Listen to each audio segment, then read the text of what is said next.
গাধাকে বলা হলো, তোমাকে সকাল থেকে সন্ধ্যা পর্যন্ত প্রচুর পরিশ্রম করতে হবে, সারাদিন পিঠে বোঝা বয়ে বেড়াতে হবে, খেতে পারবে শুধুই ঘাস, তোমার মাথায় কোনো বুদ্ধি থাকবে না, আর তোমার আয়ু দেওয়া হবে 50 বছর।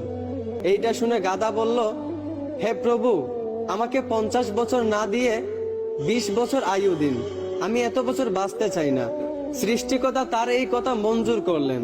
তারপর যখন কুকুরকে সৃষ্টি করা হলো, তখন কুকুরকে বলা হলো, তুমি হবে মানুষের একজন কাছের বন্ধু, আর তোমার খাবার হবে মানুষের থেকে যাওয়া জুটা খাবার, আর তোমার আয়ু দেওয়া হবে 30 বছর।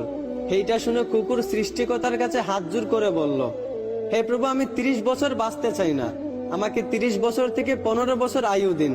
সৃষ্টিকর্তা তার এই কথাও মঞ্জুর করলেন। তারপর যখন বানরকে সৃষ্টি করলেন, তখন বানরকে বলা হলো, তুমি শুধু এই গাছ থেকে ওই গাছে ঝুলতে থাকবে, আর মানুষকে বিনোদন দেওয়ার চেষ্টা করবে, আর তোমার আয়ু দেওয়া হবে 20 বছর। এইটা শুনে বানরও হাত জোড় করে সৃষ্টিকর্তার কাছে বলল, হে আল্লাহ, আমাকে 20 বছর না দিয়ে 10 বছর আয়ু দিন, আমি এত বছর বাঁচতে চাই না। সৃষ্টিকর্তা বানরের কথাও মঞ্জুর করলেন। তারপর আসলো পুরুষের পালা। পুরুষকে যখন সৃষ্টি করা হলো, তখন পুরুষকে বলা হলো, তুমি হলে প্রাণীদের মধ্যে সবচেয়ে বিচক্ষণ এবং বুদ্ধিমান, এই জন্য তোমাকে প্রাণীদের শিরোমণি করা হলো, আর তোমার আয়ু দেওয়া হবে 20 বছর। এইটা শুনে পুরুষ সৃষ্টিকর্তার কাছে হাত জোড় করে বলতে লাগলো, হে প্রভু, 20 বছর আয়ু একদম কম হয়ে যায়, আমি আরো বেশি দিন বাঁচতে চাই।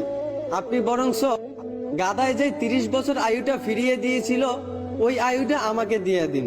আর কুকুর 30 বছরের মধ্যে যেই 15 বছর আয়ুটা ফিরিয়ে দিয়েছিল, ওই আয়ুটাও আমাকে দিয়ে দিন। এবং বানর 20 বছর থেকে যেই 10 বছর আয়ুটা ফিরিয়ে দিয়েছিল, ওই আয়ুটাও আমাকে দিয়ে দিন। সৃষ্টিকর্তা পুরুষের এই কথাগুলো মঞ্জুর করলেন।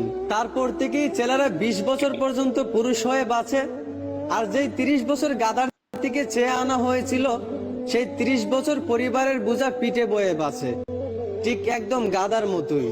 বাকি 15 বছর সন্তানরা যা দেয় তা খেয়ে বাঁচতে হয়। যেমন একটা কুকুরকে মানুষ যা দেয় তা খেয়ে বাঁচে, ঠিক তেমনি একটা পুরুষও বাকি 15 বছর এইভাবেই কাটাতে হয়, ঠিক একটা কুকুরের মতোই।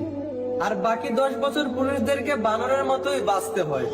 বানর যেমন এক ডাল থেকে আরেক ডালে ঝুলাঝুলি করে এবং মানুষকে বিনোদন দেয়, ঠিক তেমনি পুরুষদেরকেও বাকি 10 বছর বাঁচতে হয়, একবার ওই সন্তানের কাঁধে ঝুলে, একবার ওই সন্তানের কাঁধে ঝুলে, এবং নাতিদেরকে বিনোদন দিয়ে।